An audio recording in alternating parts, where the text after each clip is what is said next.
Nós nos rendemos à sua vontade, Senhor. Nós não estamos aqui para fazer o culto mais legal dessa cidade, muito menos dessa nação. Nós não estamos aqui para fazer um culto que encanta os homens. Nós não estamos aqui para fazer um culto que nos arrepie. Nós não estamos aqui para fazer o culto mais da hora, mais hypado, mais cheio. Não.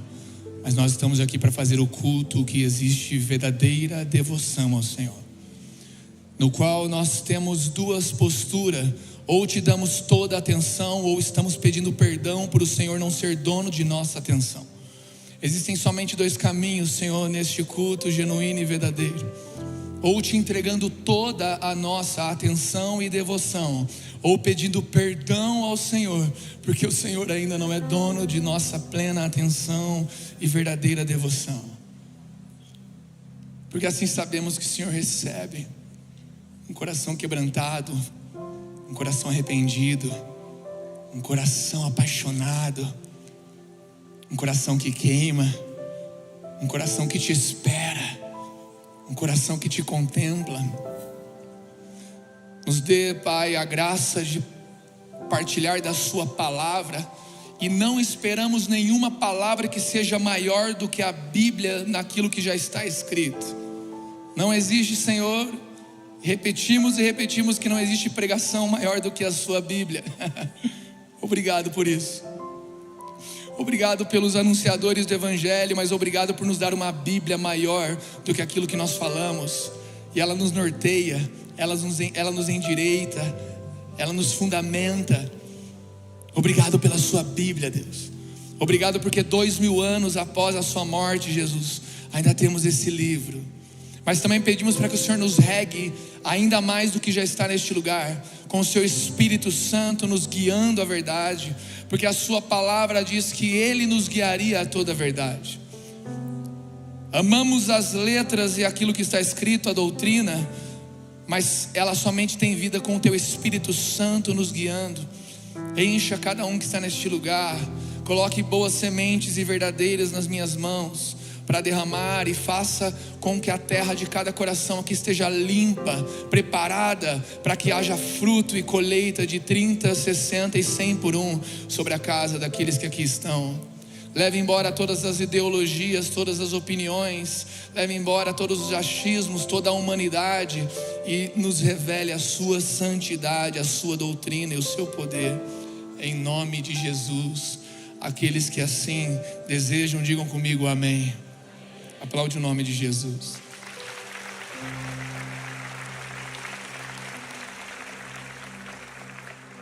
Boa noite.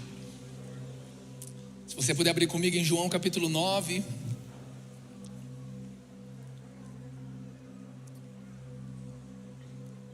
Versículo de número 1.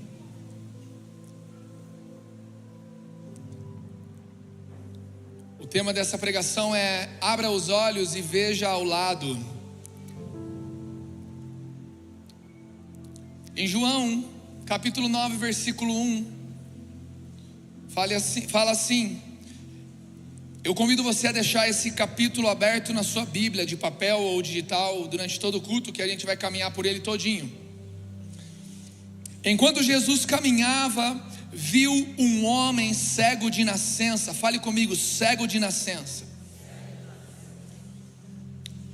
Antes de nós entendermos o contexto, vamos frisar que em nenhum momento antes disso e depois disso é citado a cura de alguém que tinha uma doença de nascença.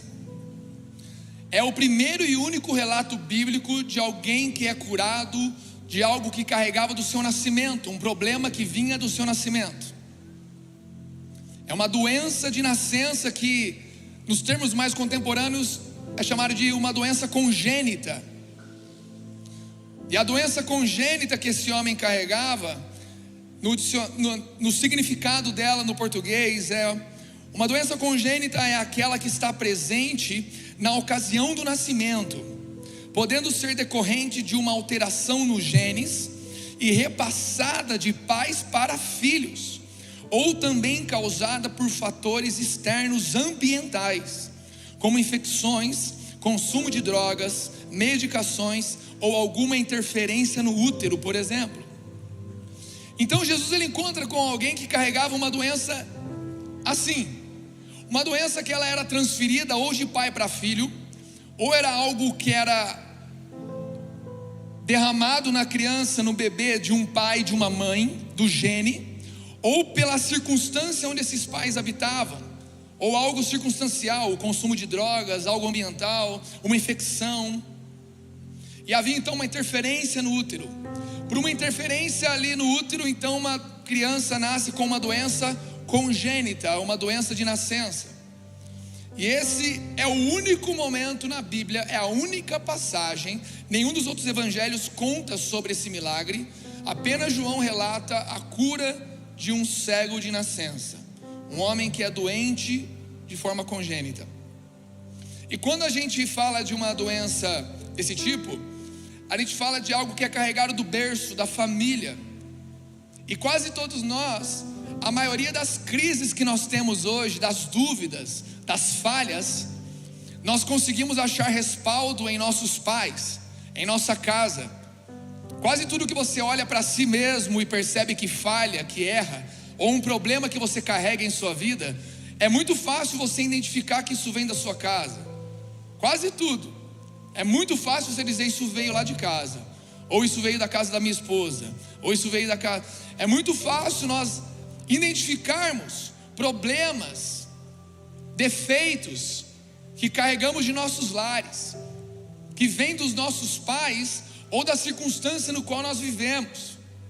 Então eu quero apontar, com base nesse texto que fala muitas coisas, mas eu quero frisar nesse ponto, nesse capítulo, que é aquilo que nós carregamos para a nossa vida, que vem do nosso berço, do nosso útero, da nossa casa, que vem do ambiente onde nós mais fomos amados, e ao longo da vida é o ambiente onde muitas vezes nós mais desprezamos ou menosprezamos, por conta de nós percebemos falhas em nós, em nossa jornada. Só que então no versículo 2, os discípulos perguntam para Jesus: Mestre, quem pecou para que este homem nascesse cego, ele ou os pais dele? Os discípulos, conhecendo que uma doença daquele tipo não era natural, e eles perguntam para Jesus: quem pecou? Quem errou? Quem é o culpado? Quem é culpado da vida que eu tenho? Jesus, quem é o culpado da situação que eu vivo? Meu pai? Minha mãe? Meus irmãos? Eu mesmo? Foi uma pergunta desse tipo que fizeram para ele. Só que é muito fácil a gente culpar os nossos pais de algo. Nós temos respaldo em muita coisa.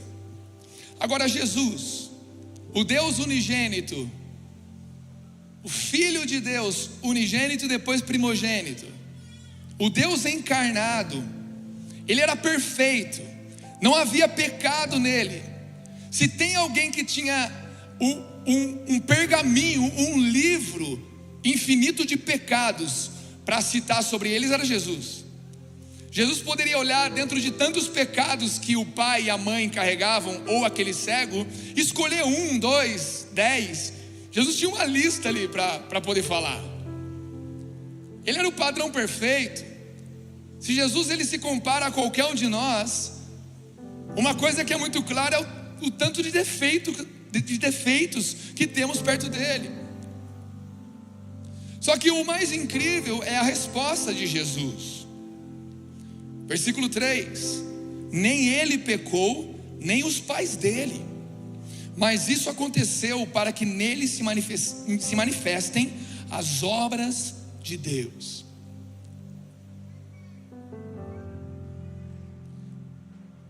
É muito, intrigante essa situação. Nem ele pecou e nem os pais dele, mas isso é para que se manifestem as obras. Eu não sei vocês, mas vocês vão identificar isso em vocês, ou em alguma situação que já viveram. Se alguém aqui já usou droga na vida, no momento em que você usou droga, parecia que todo mundo usava droga, porque você percebia um monte de gente que usava e você não sabia. Se você tem problema com sexualidade, você percebe muito facilmente uma mulher que tem problema ou um homem que tem problema. Se você tem problema em alguma área, na inveja, normalmente quem identifica muito a inveja nas pessoas é o mais invejoso. E aquela pessoa é invejosa, pode ter certeza que a pessoa que identifica, ela tem um problema ou ela luta contra a inveja. Porque os nossos olhos são tomados por aquilo que somos e vivemos. Enquanto os discípulos, pecadores que eram, perguntou quem pecou, Jesus não era cheio de pecado. Jesus não olha da ótica do pecado, Jesus não olha da ótica do erro, Ele olha pela ótica da obra de Deus. Os olhos de Jesus não estão cheios de inveja, estão cheios de graça. Os olhos de Jesus não estão cheios de fraqueza, mas cheios de poder. Os olhos de Jesus não estão com medo, mas estão com ousadia de obedecer fielmente ao Pai. Então Ele não nos olha da ótica do pecado, Ele nos olha da ótica da obra de Deus. Então, enquanto alguns queriam caçar o pecado daquele cego, Jesus olha e fala: ninguém pecou. Existe uma grande possibilidade da obra de Deus que deve ser feita na vida dele. Ninguém pecou. Tudo isso aconteceu para que se manifestassem as obras de Deus. Muito do que nós temos culpado nossa casa, nossos pais, nossos irmãos, nossos filhos, nossos amigos, nossos tios, primos, muito do que nós temos culpado a nossa igreja local, nossos líderes, não diz respeito aos olhos de quem estão conhecendo as obras de Deus, mas diz respeito a olhos que estão cheios de feridas, cheios de medos, cheios de insegurança e cheios de pecado. Aqui Jesus nos mostra uma outra ótica. Ninguém pecou. Ninguém pecou. Mas como assim ninguém pecou? A palavra mesmo diz que aquele que diz que não peca é mentiroso. Mas é porque Jesus, Ele não tem foco no problema, Ele tem foco na solução. Jesus, Ele não tem foco no que dá errado, Ele sabe o que é certo, então Ele vive e derrama o que está certo. O que é errado para Jesus é pequeno, o que é certo para Ele é grandioso, glorioso, poderoso. Então, Jesus diz no versículo 4: é necessário que façamos as obras então daquele que me enviou, enquanto é dia. A noite vem, quando ninguém pode trabalhar. Enquanto estou no mundo, sou a luz do mundo. Porque Ele disse, eu não vejo alguém que pecou, mas eu vejo um lugar que precisa ser manifestada as obras de Deus. Mas é necessário que manifestemos as obras enquanto é dia, porque a noite virá. E quando Ele fala da noite, Ele fala de um tempo onde o Espírito Santo, que é a manifestação do seu caráter e poder sobre a terra, não estará mais na terra. O Espírito Santo de Deus não estará disponível nessa terra durante todo o tempo. Em um momento Ele será retirado.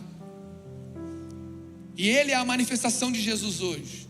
Então Ele diz, é necessário que nós façamos enquanto ainda é dia, porque eu sou a luz. Então façam as obras enquanto eu estou no mundo. E quando Ele diz Ele diz o Espírito Santo. Existe ainda a luz, olhem para a luz. Ainda existe o Espírito Santo, olhem para o Espírito Santo. Ainda existe eu, olhem para mim. Parem de olhar para a circunstância que você viveu, na profissão, na sua casa, na sua infância. Tira os olhos disso, olhe para mim. Olhe para mim. E não só para a nossa vida, mas para a vida dos outros.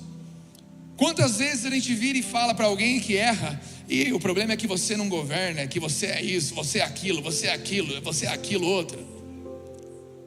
Julgamos baseado numa ótica do que nem nós vivemos. Porque aquele que tem a revelação de Jesus não fala isso. Ele aponta o erro, mas apontando Cristo e a solução e a glória de Deus, a santidade. Então a gente vê uma diferença.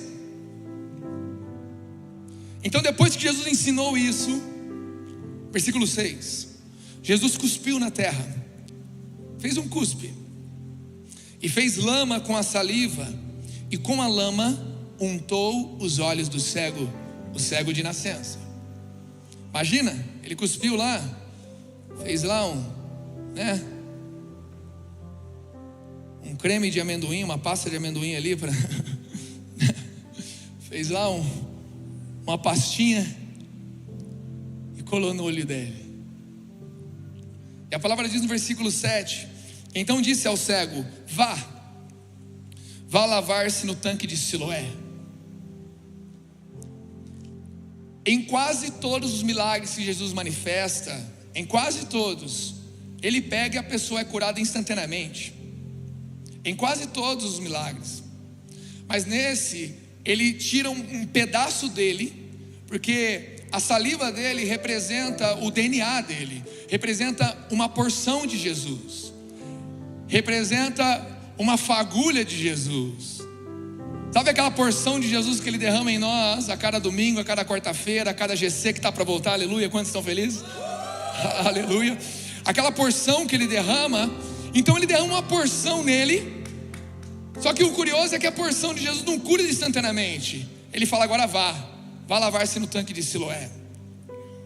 Só que a palavra diz no versículo 7 ainda, que Siloé quer dizer enviado. O cego foi e lavou-se e voltou vendo. Então ele foi enviado a um tanque para se lavar. Jesus deu uma missão para ele. Jesus derramou uma porção dele sobre o cego e falou: agora vá. Vá para onde? Para as nações? Vá para onde? Para o YouTube? Para o Instagram? Vá para onde? Pregar em todos os lugares? Vá para onde? Não, nesse caso, como de muitos nós que já passamos ou estamos passando ou ainda passaremos, era um problema de nascença. E situações que nós carregamos de nossa casa não serão resolvidas na Europa, não serão resolvidas nos Estados Unidos, não serão resolvidas em São Paulo, em Florianópolis, não serão resolvidas no melhor emprego, não serão resolvidas com mais dinheiro, não serão situações que vêm de casa, que vêm do lar, dos abusos que nós sofremos, dos mimos errados que recebemos, fomos muito mimados, situações que vêm de casa, brigas com irmãos, brigas com os pais, brigas com os filhos. Eu quero que vocês saibam de uma coisa: situações que nascem em nossa casa, só existe um lugar de cura na nossa casa. Aplaude Jesus, se é para aplaudir ele, aplaude ele. Existe um lugar. Só que esse cego não foi sozinho, ele foi com uma porção de Jesus. Só que a palavra diz que ele foi se lavar. Se lavar fala de você então mudar o seu estilo de vida em oração, leitura da palavra, porque a palavra diz que ela é a água que nos lava. A palavra é a água que nos lava. Só que ele foi enviado para onde?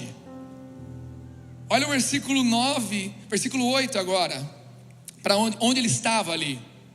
Então os vizinhos e os que antes o conheciam de vista, como mendigo, perguntavam: não é este o que ficava sentado pedindo esmolas? Para onde ele foi enviado? Para a sua casa, para a sua vizinhança, para o lugar aonde o erro nasceu, para o lugar aonde o problema começou. Jesus deu para ele uma porção dele, direcionou ele a lavar-se, e o nome do tanque era enviado, ou seja, ele foi catapultado, enviado por Deus. Quantos aqui querem ser enviados por Deus para um lugar? Mas eu quero dizer que o lugar onde Deus mais nos envia se chama nosso lar, nossa casa, nossa família, nossa igreja local, nossas mães, nossos pais, nossos filhos, nossos avós. Abra os olhos e veja ao lado. E eles perguntavam: não é este que pedia esmola? Versículo 9. Uns diziam: é ele. Outros: não, mas parece com ele. O homem, o cego, dizia: sou eu. Então lhe perguntaram: como foram abertos seus olhos? Ele respondeu: o homem chamado Jesus fez lama, uma lama. Eu não sei o que ele usou para fazer lama, eu estava cego ainda. Ele talvez ainda nem sabia que foi um cuspe. Fez uma lama lá e colou no meu olho, eu saí andando com a lama nos olhos. Um homem chamado Jesus fez lama, passou nos meus olhos e disse: vá ao tanque de Siloé e lave-se, porque lá você vai ser enviado para um lugar. Então fui, lavei-me e estou vendo. Eles perguntaram: onde está ele? Respondeu: eu não sei. Sabe o que é mais interessante? É que era um ignorante. Ele não sabia explicar quem era Jesus. Era um ignorante, cara. Assim como muitos de nós, e na verdade todos aqui carregam algum nível de ignorância, alguns só não reconhecem isso. Mas as pessoas foram perguntar: mas quem é ele? Eu não sei muito bem, o nome dele era Jesus. Mas onde ele está eu também não sei.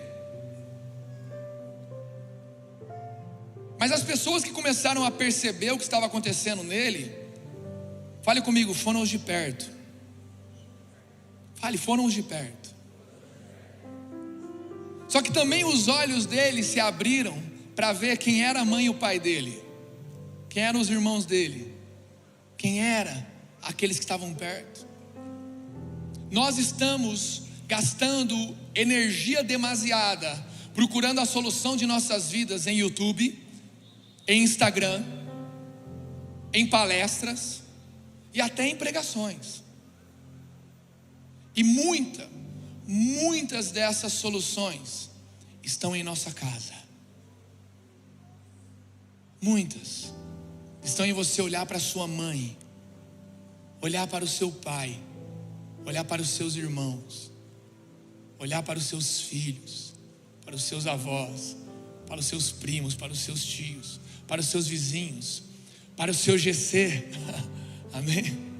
Olhar para os irmãozinhos de GC, olhar para o lado, olhar para os seus pastores, olhar para o irmão que está ali, ó, preparando cada detalhe para você chegar aqui e poder ter uma cadeira para sentar.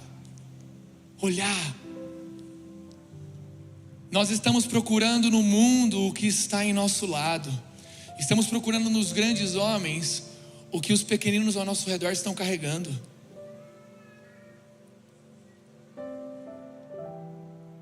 Os nossos olhos precisam ser abertos para que nós olhemos para aqueles que estão ao nosso redor. Eu repito, a maior parte daquilo que precisamos está ao nosso lado. Está ao nosso lado. Só precisamos de uma porção de Jesus para que Ele abra os nossos olhos e nós possamos enxergar isso. E aqueles que estão ao nosso lado também vão começar a perceber que algo está acontecendo na nossa vida também. Ei, você não era um mendigo ali? Ei, você não era o nóia, o drogado? Ei, você não era o perdido, o mulherengo? Ei, você não era aquele que brigava com a sua mãe? Ei, você não era aquele que brigava com seu irmão?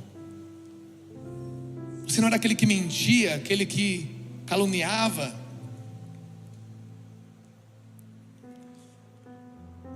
Só que em nossas experiências com Deus, nas simples experiências e verdadeiras experiências, surgem aqueles que conhecem, ou vem ao nosso encontro o conhecimento. Versículo 13 fala que levaram aos fariseus aquele que antes era cego. E era sábado o dia que Jesus fez a lama e lhe abriu os olhos. Então os fariseus lhe perguntaram outra vez: como podia ver? Ele respondeu: ele pôs lama sobre os meus olhos, lavei-me e estou vendo. Por isso alguns dos fariseus diziam: esse homem não é de Deus, porque não guarda o sábado. Mas outros diziam: como pode um pecador fazer sinais como estes? E houve divisão entre eles. Então você vê Jesus dividindo aqueles que detinham o conhecimento, porque a nossa racionalidade, a nossa razão, o que nós conhecemos é pequeno demais perto de quem Jesus é. Então ele começou a dividir, e eram homens tolos. Cara, era o primeiro episódio. À frente no texto, vamos ver que o cego de nascença diz que é a primeira vez até então na história que um cego de nascença é curado. Aqueles que detinham o conhecimento das Escrituras, aqueles que detinham a maior intimidade com Deus, entre aspas,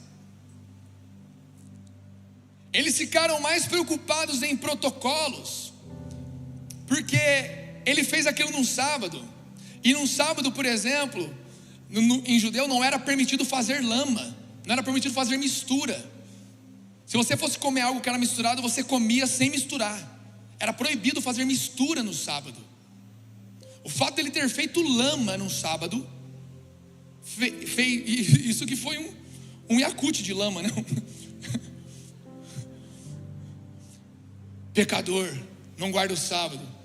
Imagine se ele fizesse então uma betoneira, né? Ai, ai. Mas cara, eles ficaram mais preocupados com detalhes do que com um milagre. Era uma coisa que a terra nunca tinha visto. A terra tinha seus 4.000 anos e nunca alguém que nasceu cego tinha sido curado. Isso é muito lindo, porque a Bíblia ela fala sobre nós carregarmos os pecados dos nossos pais até várias gerações. O Velho Testamento diz sobre isso, fala sobre nós carregarmos os problemas de nossa família. A Bíblia relata sobre isso. Mas a partir do momento que Jesus cura um cego de nascença, ele fala: ei, não importa onde você nasceu e quem te gerou, eu posso te dar uma nova vida a partir de mim. Era uma nova esperança. Jesus estava mudando o entendimento sobre família. Ei, você não precisa desonrar os seus pais. Relaxa, muda a sua história e eles vão ver você mudando. E eles estavam lá preocupados com protocolos. Não, isso não pode. Isso não pode. Só que a palavra diz uma coisa que é esperançosa. E houve divisão entre eles. O Evangelho de João, ele traz 3 momentos em que houve divisão por conta de Jesus, entre principalmente os líderes e sábios da época. Um pouco antes, em João capítulo 7, versículo 41 ao 43, fala: em uma outra circunstância, outros diziam: ele é o Cristo. Outros porém perguntavam: por acaso o Cristo virá da Galileia? Não diz a Escritura que o Cristo vem da descendência de Davi e da aldeia de Belém? De onde era Davi? Assim, em versículo 43, houve divisão entre o povo por causa dele. E mais à frente, depois então do que nós estamos lendo em João 10, do 14 ao 19, fala as palavras de Jesus: eu sou o bom pastor, conheço as minhas ovelhas e elas me conhecem. Assim como o Pai me conhece, eu conheço o Pai e dou a minha vida pelas ovelhas. Ainda tenho outras ovelhas, não deste aprisco, preciso trazer estas também. Elas ouvirão a minha voz. Quantos ouviram a voz de Jesus estão aqui hoje? Alguém aí, come on? Amém? Elas ouvirão a minha voz, e então haverá um só rebanho e um só pastor. Eu quero frisar aqui que eu posso até ter um encargo pastoral, mas o verdadeiro pastor dessa igreja se chama Jesus Cristo. O Laden tem um encargo maravilhoso, muito honrado, respeitado e admirado por mim. Glória a Deus pela vida dele, o Gu, Tião, Cida, Zé, Xande, Marcela, tantos amigos. Mas o verdadeiro pastor é Cristo. Ainda é e sempre será. Aqui fala: haverá um só rebanho e um só pastor. Por isso o Pai me ama, porque eu dou a minha vida para recebê-la outra vez. Ninguém tira a minha vida, pelo contrário, eu espontaneamente a dou. Tenho autoridade para entregá-la e também para reavê-la. Este mandato recebi do meu Pai. E versículo 19: por causa dessas palavras houve nova. Eu não sei onde está agora. Eu mandei certinho, Foguinho, certinho. Mas amém. Eu imagino que todo mundo ama a Bíblia, então está com a Bíblia aberta aí comigo aí, amém? Por causa dessas palavras houve nova divisão entre os judeus. Então nós vemos em capítulo 7, capítulo 9 e capítulo 10 3 situações que houveram divisão por causa de Jesus. Mas o mais doido é que Jesus fala lá em Lucas, então, capítulo 12, 51: vocês pensam que vim para trazer paz à terra? Eu afirmo a vocês que não, pelo contrário, vim para trazer divisão. Jesus dizendo: porque daqui em diante estarão 5 divididos numa casa, 3 contra 2 e 2 contra 3. Estarão divididos pai contra filho, filho contra pai, mãe contra filha, filha contra mãe, sogra contra nora e nora contra sogra. Então Jesus, ele traz uma divisão, mas a divisão que nós trazemos, o segredo dela está ali no capítulo 10 de João. É uma divisão, na verdade, porque ele está dividindo as ovelhas que estão ouvindo a sua voz. Quem dentro da sua casa está ouvindo Jesus? Quem dentro do nosso GC? Quem dentro da nossa igreja, do nosso trabalho? Quem está ouvindo a voz do bom pastor e está sendo guiado por ele? Aquilo que dividia Jesus era entre aqueles que o ouviam e entre aqueles que não o ouviam. Achei que era o texto, vi alguns olhando ali, mas apareceu outra coisa ali. Flávia Molica, por favor.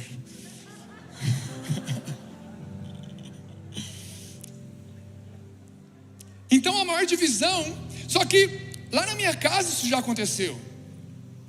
Lá em casa já aconteceu divisão, Brunão, por causa de Jesus. Comigo, com a minha mãe, com meus irmãos, não é?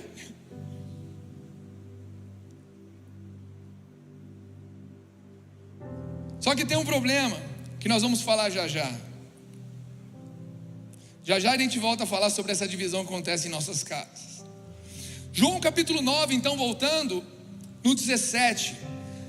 Aqui é o momento onde surgem os pais dele na história. Você que está com a Bíblia aberta, se não tiver, abre aí, porque eu não sei o que aconteceu aqui. Abre aí, lê comigo, por favor. Vamos amar a Bíblia juntos. João 9, 17 diz: de novo perguntaram ao cego: o que você diz a respeito dele, uma vez que ele abriu os olhos? Ele respondeu: é um profeta. Versículo 18: os judeus não acreditaram que ele tinha sido cego e que agora podia ver, enquanto não chamaram os pais dele e lhes perguntaram: é esse o filho de vocês, que vocês dizem que nasceu cego? Como é que agora está vendo? Então os pais responderam. Vamos ouvir pela primeira vez agora os pais dele.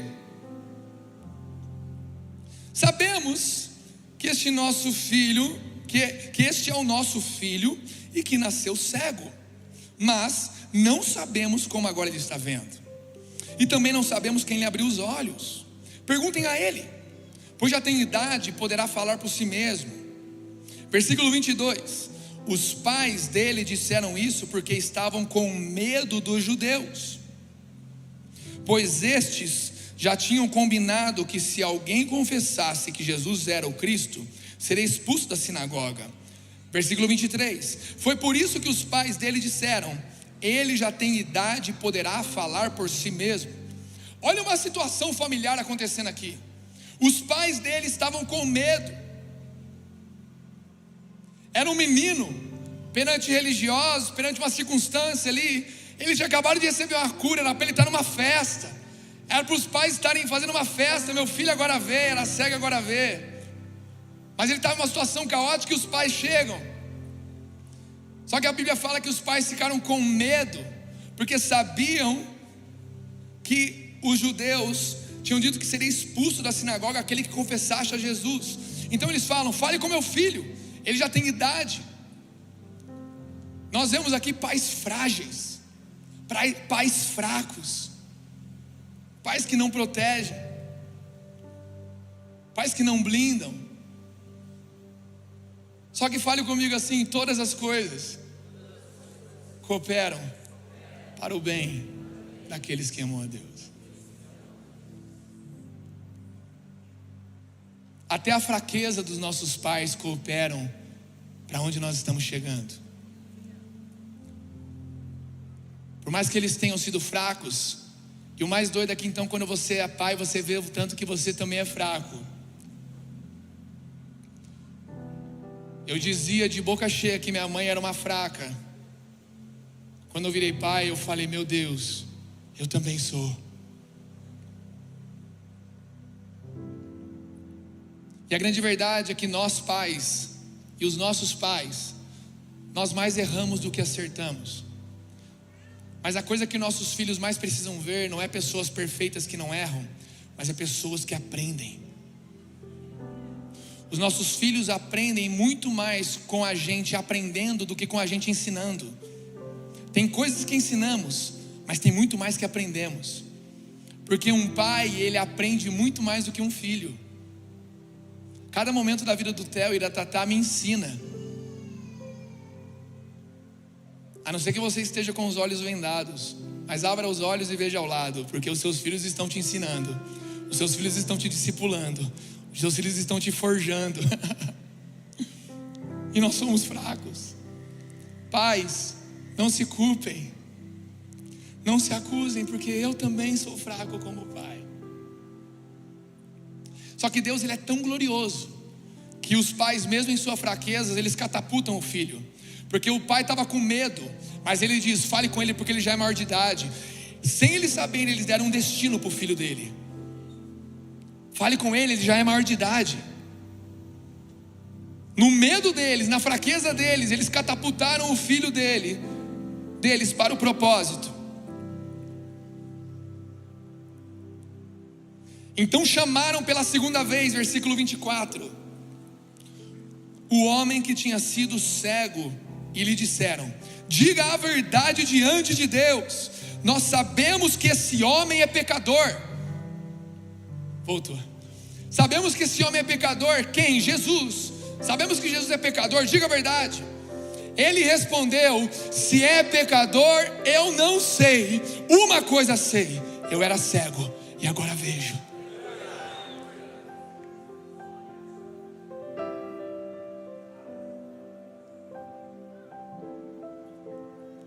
Meu amigo, esse cara não sabia dizer quem era Jesus, não sabia dizer se Jesus era santo, se ele era bom, se ele era mau, se ele era legal, se ele era chato. Ele não sabia falar muita coisa sobre Jesus, mas ele sabia o que Jesus tinha gerado nele e o que estava gerando. Nós temos sido uma geração muitas vezes que enche a boca para falar de Jesus, mas não carregamos nada dele. Falamos um monte de coisa: eu sei quem é Jesus, Jesus não é isso, Jesus é aquilo, eu sei quem é Jesus, eu sei. Mas o negócio é o seguinte: esse cara não sabia dizer quem era Jesus, mas ele podia falar o que Jesus estava fazendo na vida dele. Porque melhor do que dizer quem Jesus é falar o que Jesus faz em mim e através de mim, cara. Fatos falam mais do que palavras. Todo mundo aqui, levanta comigo aqui o indicador. Levante. Eu disse o indicador.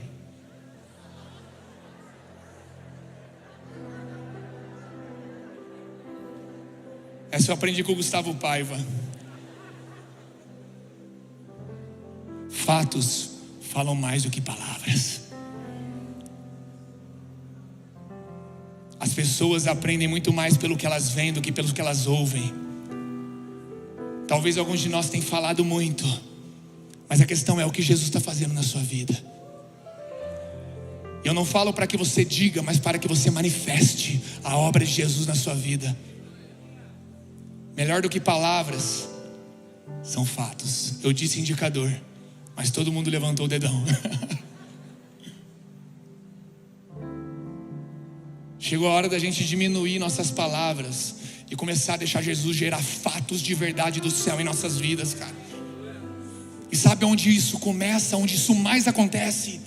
Em nossa casa, com nossas mães, nossos pais, nossa esposa, os seus maridos, nossos filhos. Isso é o lugar onde é o centro, o concentrado. Sabe aquela coisa concentrada, aquela coisa densa? É nossa casa. Porque a maior parte das coisas que indagamos da vida, das dúvidas que temos, dos medos, vieram de nossa casa. Então volte para a sua casa, carregando uma porção de Jesus, se lavando com a palavra, e se junte lá. Em algum momento pode até haver divisão naquele lugar, mas leve para aquele lugar quem Jesus está se tornando, mas também permita que Ele abra os seus olhos para olhar com graça para os seus pais.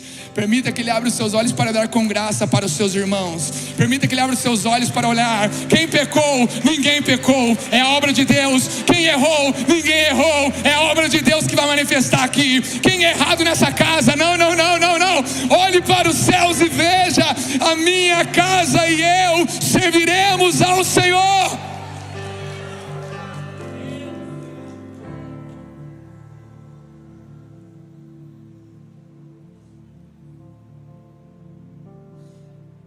Se é pecador eu não sei, uma coisa eu sei: eu era cego, agora vejo. E perguntaram outra vez, versículo 26, o que Ele fez a você? Como lhe abriu os olhos? Eles estavam insatisfeitos. Como esse cara? Ele respondeu: já lhes disse, mas vocês não ouviram, porque querem ouvir outra vez. Por acaso vocês também querem se tornar discípulos dele? O pequenino estava profetizando, estava pregando evangelho sem nem saber que estava. Por que perguntam tanto sobre ele? Querem ser discípulos de Jesus? Mas os caras eram chatos, era brabo. Então o insultaram, versículo 28, e lhe disseram: discípulo dele é você, nós somos discípulos de Moisés. Sabemos que Deus falou a Moisés, mas este nem sabemos de onde é.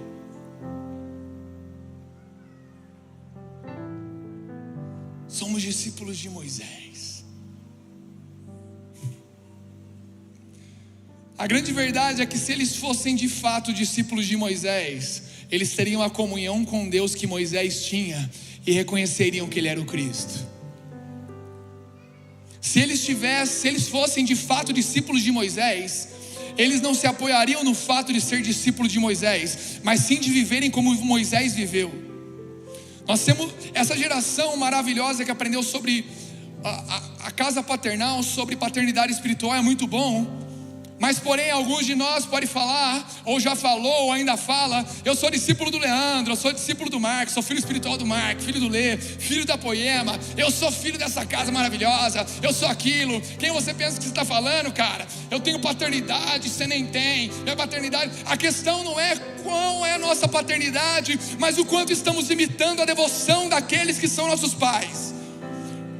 Porque a graça não está em ter o Mark como pai, a graça está em todos nós aprendermos com a devoção dele a Deus, com a intimidade dele com Deus, dizer que é um filho do Mark, que é um filho do Lê, que é um filho do Laden, que é um filho de alguém aqui do Xande. Não adianta, viva como eles, busque a Deus como eles, porque o máximo que você vai poder dizer é como ele disse: eu sou discípulo de Moisés.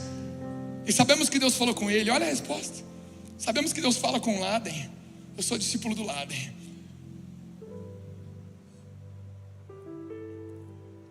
Sabemos que Deus fala com o Mark. Como é grande o que Deus fala com o Mark. Eu sou discípulo do Mark.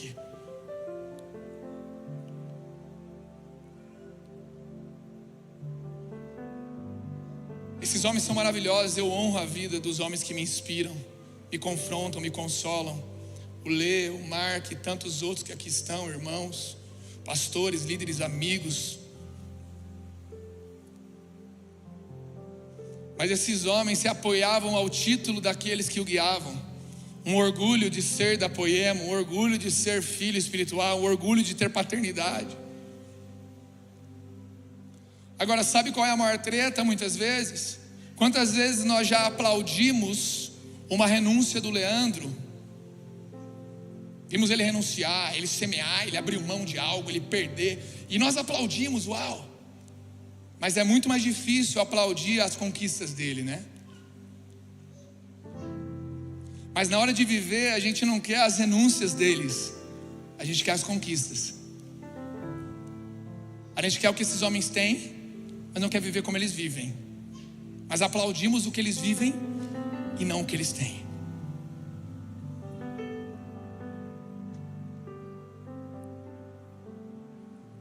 Nós queremos o benefício de uma vida com Deus sem a renúncia. Moisés renunciou. Moisés renunciou ao Egito. Moisés renunciou tesouros, prazeres, título, poder. Moisés renunciou tudo isso e foi para o deserto passar perreio por um povo, cara. Como eles podem dizer que eles são os discípulos de Moisés? No máximo que eles eram era discípulo do povo que Moisés tirou do Egito. Viviam igualzinho. Não, Moisés, vai você falar com Deus, eu não vou não. Nós somos discípulos de Moisés, sabemos que Deus falou com Moisés, mas estes nem sabemos de onde é. Agora olha a resposta do pequenino. É estranho, o versículo 30 então de João 9. O homem respondeu: é estranho que vocês não saibam de onde ele é.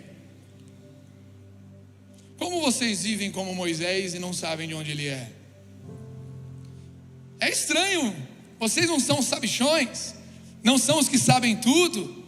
Como vocês não sabem? Mas ele me abriu os olhos. Versículo 31. Sabemos que Deus não atende a pecadores, pelo contrário, se alguém teme a Deus e pratica a sua verdade, a este atende. O pequenino não sabia das coisas direito, mas estava ensinando ali os mestres. Versículo 32.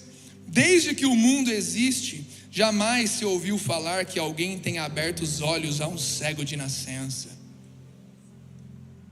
Olha, mais ou menos 4.000 anos de mundo naquele momento. Versículo 33. Se este homem não fosse de Deus, não poderia ter feito nada. Olha a resposta dele, cara. Olha o testemunho de Jesus que ele tinha. Olha a manifestação do que Jesus tinha feito nele.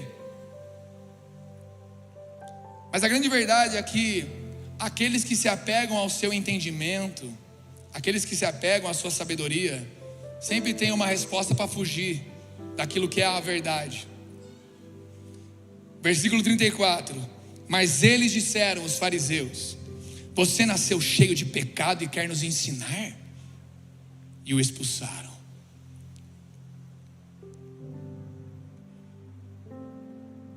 Você se converteu quando? Há quanto tempo está na Poema? Há quanto tempo? Há quanto tempo você é crente? Cheio de pecado. Cheio de pecado. Superiores. Mal eles sabiam que o pecado estava nos olhos deles. Enquanto Jesus, que tinha tudo para poder apontar o pecado do pai e da mãe dele, disse: existe uma obra para manifestar. Este provando em obras e em palavras que Jesus era o Cristo, ou que tinha alguma coisa nele especial. A resposta deles foi: você nasceu com pecado. Meus amigos, aqueles que não ouvem a Deus, eles não têm relevância alguma para falar sobre de onde você veio e para falar como foi a sua vida. A casa dele você não sabe, os pais dele, os pais que ele tiver, é por isso que ele é assim. Ai, a mãe que ele teve, é por isso que ele é assim. Ai, os irmãos dele abusaram dele quando era criança, por isso que ele é assim. Ai, fizeram isso, por isso que ele é assim. Eu quero dizer para você que você e eu tivemos os pais que Deus quis que tivéssemos, tivemos os irmãos que Deus quis que tivéssemos, temos os filhos que Deus quis. Não foi ninguém que escolheu, não foi homem, mas foi o próprio Deus que escolheu. Erraram conosco, erraram, mas não tem a ver com o erro que cometeram romperam conosco, mas com a palavra e com a obra que vem de Deus para manifestar em minha vida e em minha casa.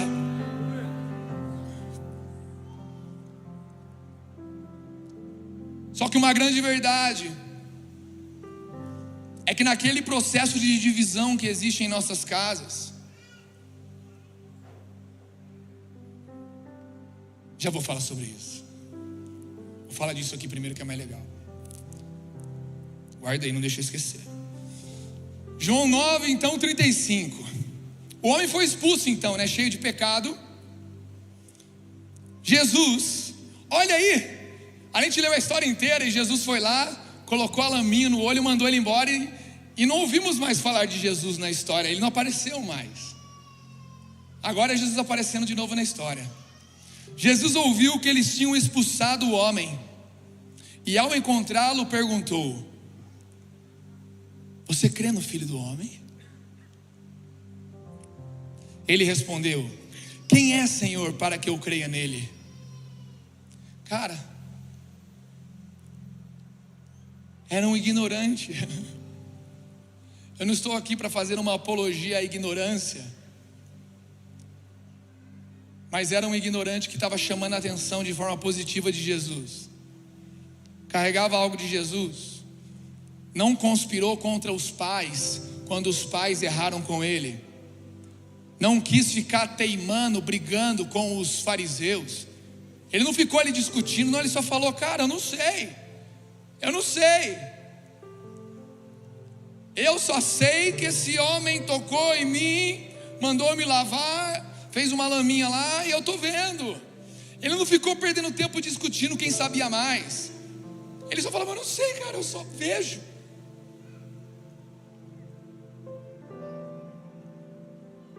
Era um ignorante. Só que Jesus, ele não está atrás dos importantes, ele está atrás daqueles que querem conhecer ele. Jesus não está atrás do que sabem, está atrás daqueles que querem saber a vontade dele e de Deus. E ele perguntou: você crê no Filho do Homem? Ele respondeu: quem é, Senhor, para que eu creia nele? E Jesus lhe disse: você já o tem visto, e é aquele que está falando com você. Então ele afirmou: eu creio, Senhor, e o adorou. Eu creio, Senhor, e o adorou.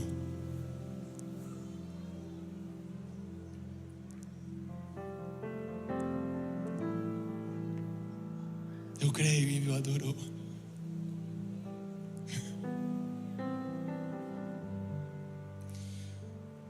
Em João 4:22 nós vemos que Jesus diz assim: vocês adoram o que não conhecem, nós adoramos o que conhecemos, mas chegará o tempo, e já chegou, no qual os verdadeiros adoradores adorarão em espírito e em verdade. São estes os adoradores que o Pai procura. Ele traz 3 níveis de adoradores. 3 níveis. Os que não conhecem. Vocês adoram o que não conhecem. Nós o que conhecemos, ou seja, os que conhecem. Mas ele mostra que o Pai procura não é nem os que não conhecem e nem os que conhecem. Não tem a ver com o nosso conhecimento, mas com a verdade de Deus. Porque ele fala: chegará o tempo, já chegou, e que os verdadeiros adorarão em verdade. Por mais que você seja o homem que mais conhece a Deus, a verdade é maior do que o que você conhece dele. Por mais que eu e você sejamos as pessoas que mais conhecem Deus, a verdade de Deus é infinitamente maior, é inumeravelmente maior do que o que nós sabemos dele. Como nós podemos diminuir Deus ao conhecimento, a nossa sabedoria? Era o que os fariseus estavam fazendo. Por mais que a gente já saiba muito de Deus, por isso que uma adoração em verdade é um nível acima, muito acima de uma adoração de quem conhece ou de quem não conhece. Aí eu conheço, eu estou ligado, eu adoro, eu conheço, eu conheço a Bíblia, eu sei como adorar, eu sei. Não, você não sabe. A verdade é maior do que o que você sabe. Lógico que não, Brisa. Então tá bom. Jesus fala então no versículo 39 de João 9: eu vim a este mundo para juízo, a fim de que os que não veem vejam, e os que veem se tornem cegos. Alguns dos fariseus que estavam perto dele perguntaram-lhe: por acaso também nós somos cegos? Jesus respondeu: se vocês fossem cegos, não teriam pecado algum, mas porque agora dizem nós vemos, o pecado de vocês permanece. Vocês que veem tudo, estão ligados em tudo, têm o controle das coisas, têm o domínio, vocês estão ligados o que fazer. A Bíblia fala: eu vim para que os que veem não vejam, e para que os que não veem passem a ver. Eu vim para abrir os olhos dos cegos. Então quando a Bíblia fala que a verdadeira adoração que Deus procura é uma adoração daqueles que são guiados à verdade, não daqueles que conhecem e nem daqueles que desconhecem, mas aqueles que são guiados à verdade. Ele fala: ei, eu sei que vocês são cegos, eu sei que vocês chegam na sua casa e não sabem amar seus pais, não finjam que sabem. Eu sei que vocês não sabem amar seus filhos, não finjam que sabem. Eu sei que vocês não sabem amar suas esposas, seus maridos, não finjam. Reconheçam a cegueira de vocês. Parem de achar que vocês sabem o certo. Parem de achar que vocês sabem a forma certa.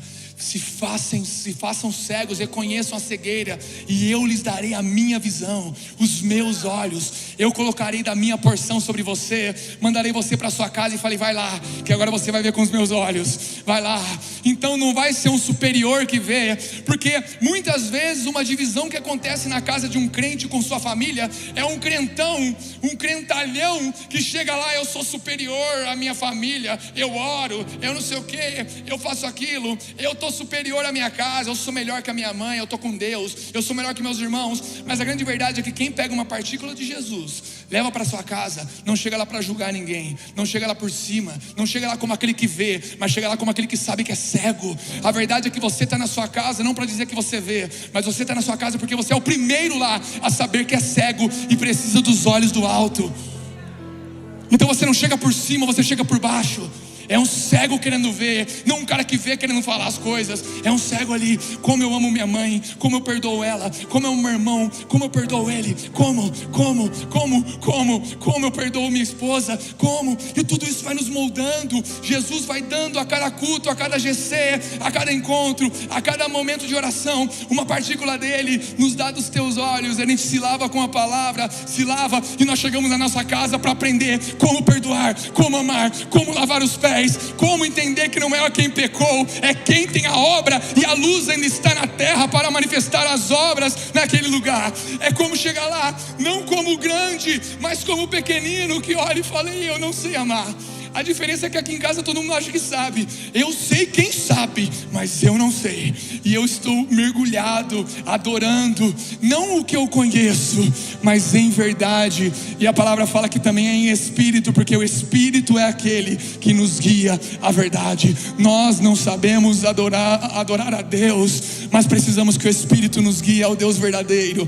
Não ao Deus que conhecemos, não ao Deus que entendemos, mas ao Deus verdadeiro e de verdade, em verdade, de glória em glória. Cada dia o nosso conhecimento mais cai, nossa razão, nossa psique, nosso ponto de vista, porque a verdade do alto vem nos espremendo, ela vem nos diminuindo para que ele cresça, ela vem nos espremendo para que saia azeite, para que saia unção, para que saia cura.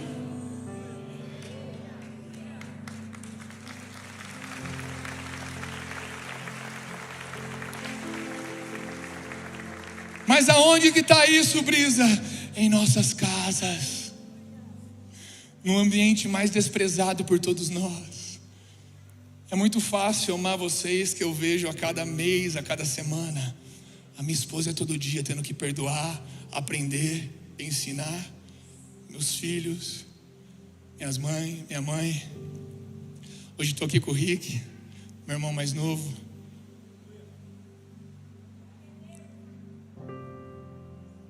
Posso falar?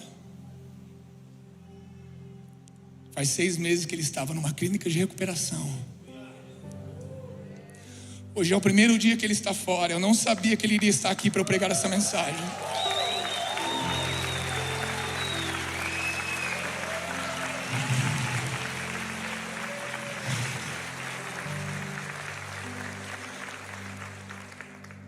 Eu mais errei com ele do que acertei. Mas a hora que eu me coloquei por baixo, falei: Jesus, espreme. Eu não sou melhor que ele. Eu só sei que eu sou cego, então perdoa ele também, porque ele não sabe o que faz. E ele está aqui hoje.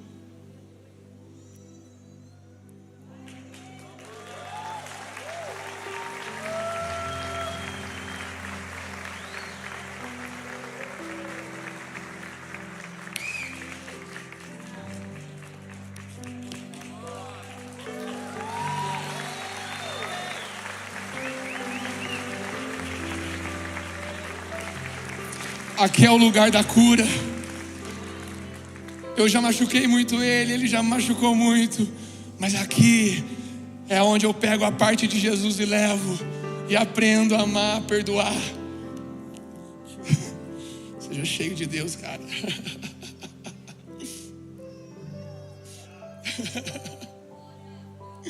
Não é ceninha não, cara. Eu fugi dessa palavra 2 semanas para não pregar ela. Nem imaginava que ele ia estar aqui. A hora que eu vi a palavra que eu ia pregar e que o meu irmão ia estar aqui, eu não podia fugir de chamar ele aqui agora. Não é sensacionalismo, é fato. É fato de que Deus é vivo. É fato de que não tem a ver comigo. Não sou eu que sou um bom irmão. Eu só reconheço que sou cego. Então Jesus vem dar um pouquinho mais de mim. E eu abro e vejo, cara, não é o pecado dele, é a luz de Jesus salvando a vida dele, trazendo ele. Engordou 20 quilos, está até gordo. Preciso comer a comida de lá também, porque eu estou muito magrinho.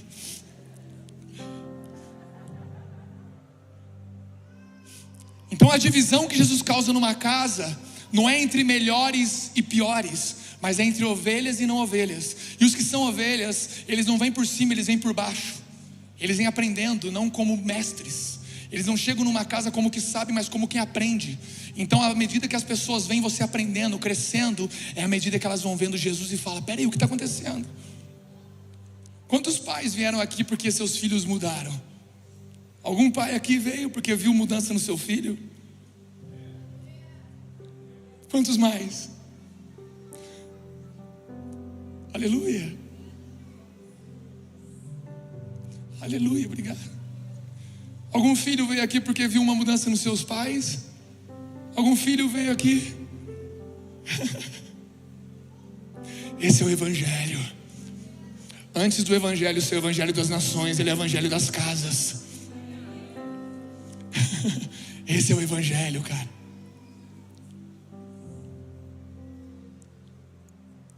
Último texto que eu quero ler, em Lucas 18, 9 ao 14.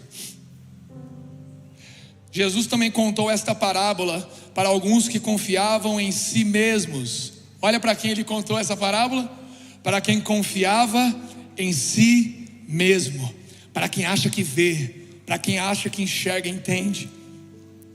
Por se considerarem justos e desprezavam os outros.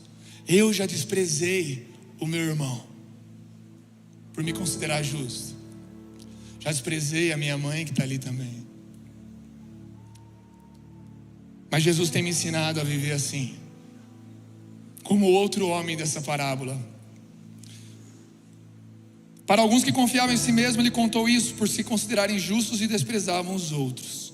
Versículo 10: 2 homens foram ao templo para orar em um culto como esse. Um era fariseu e o outro era publicano. Ou seja, um era o sabichão e o outro era um ignorante, um fraco, um frágil, um pecador. Versículo 11: o fariseu ficou em pé e orava de si mesmo para si mesmo, desta forma: ó Deus, graças te dou porque não sou como os demais homens, roubadores, injustos e adúlteros, nem ainda como este publicano. Jejuo 2 vezes por semana e dou o dízimo de tudo que ganho. O publicano, estando de pé e longe, nem mesmo ousava levantar os olhos para o céu, mas batia no peito, dizendo: ó Deus, tem pena de mim, que sou pecador. Ó Deus, tem pena de mim que sou pecador.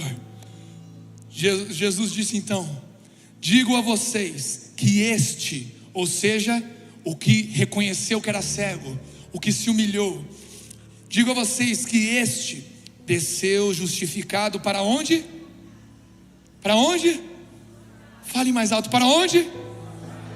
Este desceu justificado para a sua casa, e não aquele que era o que sabia tudo, tinha todos os pontos de vista, todos os protocolos, o grande crente gospel, merecia um troféu. Não, eu pequei, eu peco, Jesus me ajuda, eu não sei.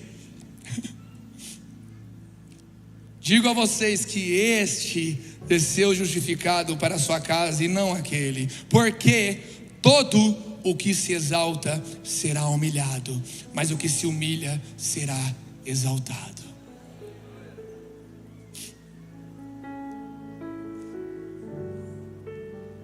Nós estamos na nossa casa, no nosso lar, não para sermos os exaltados, mas os humilhados.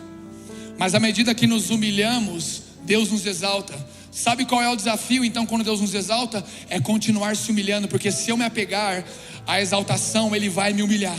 Então a maior postura, o lugar mais alto que você e eu temos para viver na vida se chama humilhação, porque na medida que eu vivo humilhado perante Jesus, Ele me exalta para o que Ele é. Eu me humilho perante Ele com o que eu sou, Ele me exalta o seu caráter. Eu me humilho perante Ele com o que eu sou, Ele me dá o seu poder. Eu me humilho perante Ele com medo, Ele me dá coragem. Eu me humilho perante Ele com feridas com meus pais, Ele me dá cura e me faz levar cura para os meus pais. Eu me humilho perante Ele com raiva dos meus pais, dos meus irmãos, da minha casa, e Ele me dá ali uma cura, uns novos olhos, não que acusam, mas que levam as obras de Deus, Jesus, para a minha casa. Eu me humilho, Ele me exalta, mas Ele não me exalta para que eu engrandeça, Ele me exalta para que Ele cresça em mim. A exaltação de Deus não é fazer um homem grande, mas é fazer de um pequeno homem cheio de Deus, cheio do Espírito Santo, carregando a verdade, carregando a doutrina, carregando a santidade, poder, cura, perdão. Não é um grande homem, é um pequeno